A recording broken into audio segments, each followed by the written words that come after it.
Isang mapagpalang gabi po sa inyong lahat. Mukha pong natutulog na. Kaya sa gabing ito, nais po namin ibigay sa inyong mga mensahe ay tungkol po sa ating Christmas. Di ba? Lahat po ngayon, karamihan po ay talagang pinag-uusapan po kung bakit nagkakagulo yung mga tao ngayon. Napansin niyo po ba ngayon kung ano po yung pinaka nakikita niyo na kung saan ay nagaganap ngayon kahit saan lugar? Sino po makakahula? Alam niyo po, napakarami po ngayon traffic. Di ba? Kasi kanina po ay talagang hindi ko po sukat akalain na magkaroon kami ng pagkakataon na magbigay sa inyo ng maikling mensahe ngayong gabi. Sapagkat doon nga napaka-traffic ngayon. Kaya sa gabing ito, nais po sana naming ibigay sa inyo yung mga nangyayari ngayon kung ano po yung pinag-uusapan. Ngayon po talagang busy po yung mga tao. Marami po tayong binibigyan ng halaga kung ano po yung ating pinagdiriwang. Maalala niyo po ba, ano po ba yung sineselebrate natin tuwing araw po ay tuwing buwan po ng February? Valentine's Day. Di ba? Nakapokus po tayo doon sa mga ating minamahal. Sino po ba yung mga nagdiriwang noon na may mga boyfriend, girlfriend? Di ba? Nakapokus tayo doon sa ating mga minamahal. Kapag ka naman po Father's Day, sino naman po yung ating pinagdiriwang? Mga tatay, di ba? Binibigyan natin ng regalo, anuman, binibigyan natin ng date, pinapakain natin, di ba? Sa pagka naman po Mother's Day, mga nanay, talaga po hindi na kayo natutulog Talagang ito naman po simula lang. Pero pagka po ganitong Christmas, sino po yung ating pinagdiriwang? Si Jesus. Pero parang hindi po natutupad Kasi po marami pong tao ngayon na busy-busy. Di ba? Mapakarami ngayon. Magpunta ka sa mall, lahat ng anuman. Busy-busy kung anuman yung iririgalo natin o anuman yung damit na talagang isusuot natin, di ba? Lahat, busy-busy. Ewan ko kung sino sa atin po ngayon nakatanggap ng bonus, parang mga hilo na kung saan hindi malaman kung saan pupunta. Di ba? Kasi po nung ako po nagtatrabaho, pagka po ganitong mga petsa na, binigay na bonus, lahat na, yun, talagang, yun nga sabi ko, parang mga hilo na, hindi malaman kung saan pupunta. Bibili nga ng damit, kung ano ihahanda sa Noche Buena, lahat problema. Pero, nakakalimutan natin kung sino yung may birthday. Di ba? Kasi nangyayari, yung iba pagka po hindi nakatanggap ng regalo o anuman ngayon, di ba parang malungkot? Sino po ba yung walang bago o pamasko ngayon? Yung malungkot para sabihin, magsabi ho na po kayong mahihiya kasi po, kapag po nagtagal, hindi ko na po uulitin yung sabi ko kung sino po yung walang pamasko. Di ba? Kasi sa totoo lang po, pare-parehas po tayo hanggang sa ngayon wala pa. Kaya yon, ginigising ko lamang po kayo. Ngayon, kasi sa ating pong pag-uusapan, tungkol po talaga sa Pasko o Christmas. Na kung saan nasabi ko nga po sa inyo na nababaling yung ating pong pananaw sa kung saan, kung sino po yung ating ipinagdiriwang. Di ba? Kaya paulit-ulit kong sinasabi, busy ngayon. Lalo po tayo sa linggo. Ha? Huwag po tayong mawawala sapagkat, yun nga po ay nasabi natin na matagal na pong ina-announce yung ating family day. Yun po ay talagang pampamilya na kung saan o yung ating mga kapatiran na gusto pa nating isama rito sa church na kung saan hindi naman po yung regalo o anuman yung ating matatanggap. Di ba? Kasi yung iba po, gusto po yung parang makatanggap po ng regalo. Kaya, pero hindi naman po natin masasabi na hindi po tayo magbibigay. Hindi naman po masama regalo Marami po tayong regalo sa linggo. Kaya huwag po kayong mawawala. Lalo po yung mga bata, mga senior. Kaya huwag po kayong mawawala. Kaya sa gabing ito, yun nga po, nabanggit na po ni Pastora, yung ating pong pinag-uusapan ngayon na kung saan simbang gabi natin, kahit isa lang gabi, magsama-sama tayo, hindi ba? Na makapakinig ng maikling mensahe.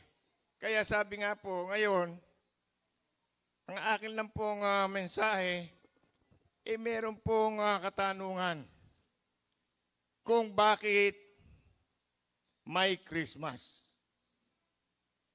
Kung bakit may Pasko, di ba? Kaya sa ating pong pagpapatuloy, nais ko po sanang tayo po yung muko sandalit para po magbigay po tayo ng konting panalangin. Yes, Lord, hallelujah. Ama naming Diyos na makapangyarihan sa lahat, salamat po sa pagkakataong ito na minsan pa, Panginoon, patuloy po kami na sama-sama sa ngayong gabi upang patuloy na makarinig ng iyong mensahe, Panginoon. Salamat po sa gabay, patnubay sa gabing ito, Panginoon. Kaya, Panginoon, marami pong salamat. Sa gabing ito, nais ko po sana uling sabihin na kung saan, bakit may Pasko. Sino po ba makakasagot kung bakit pinagdiriwang po natin yung Pasko? Diba? Ngayon po talagang buwan pa lang po ng September o lalo-lalo na pumasok na yung December, talagang puro po ganito na po yung pinag-uusapan. Kaya dito po, sabi nga po yung Christmas, ito po ang ibig sabihin, it is considered the day of birth of Jesus Christ, the Savior of the world. Kaya yun po, dahil ang ating pong Panginoon ay dito po isinilang ang ating pong tagapagligtas. Diba? Kaya masaya po tayo dahil isinilang yung ating tagapagligtas. Kaya nasabi nga po natin na ito pong buwan na ito, yun nga po isinilang. Nasabi nga po na kahit na sa Biblia, wala po tayong masasabi na kung saan, kung kailan pala, yung sabihin December 25, hindi po talaga yun yung date. Pero dapat ipagdiwang natin yung kapanganakan ng ating tagapagligtas. Kaya dito po sabi nga po rito, na kung saan ay mababasa po natin yung kasaysayan ng ating Panginoon. Yun nga, sabi nga po doon kanina na sa Mateo at sa Lucas, di ba? Kaya dito po sa Mateo 1, talata pong 23, ganito po yung sinasabi dito. Magbubuntis ang isang birhen at manganganak ng isang lalaki na natatawagin siyang Emmanuel. Na ang ibig sabihin, kasama natin ang Diyos. Diba? Dito po yung sinasabi na talagang pinag-uusapan yung isang nagkatawan tao ipagbubuntis na kung saan ay tatawaging Emmanuel. At dito rin po sinasabi sa Lucas 2, talata 6. At habang naroon sila sa Bethlehem, dumating ang oras ng panganganak ni Maria. 7. Isinilang niya ang panganay niya na isang lalaki, binalot niya ng lampin ang sanggol at inihiga sa sabsaban dahil sa walang lugar pa sa kanila sa bahay panuluyan. Masasabi nga po natin na ang ating Panginoon ay hindi nga po sa magarang lugar na kung saan siya isinilang. Nakita, paulit-ulit po natin, alam na po natin yan, na kung saan ang ating Panginoon ay nagpakadukha. Hindi ba sabihin nagpakababa? Ano ang sabi sa ating pong nababasa na sa isang sabsaban lang ipinanganak? Di ba? Sino po ba sa atin yung sa ngayon gagawin ito? Di ba?